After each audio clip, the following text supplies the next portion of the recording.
పాకిస్తాన్కు గట్టిగా బుద్ధి చెప్పిన భారత్ ఇప్పుడు ఆ దేశంపై ద్వైపాక్షికంగా ఒత్తిడి తెస్తోంది.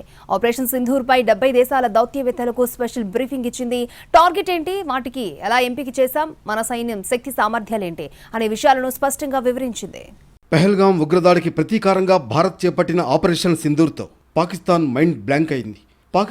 పాక్ ఆక్రమిత కశ్మీర్లోని ఉగ్రస్థావరాలపై మిసైల్స్తో విరుచుకుపడింది. ఈ ఆపరేషన్లో 9 ఉగ్రస్థావరాలు నేలమట్టమయ్యాయి.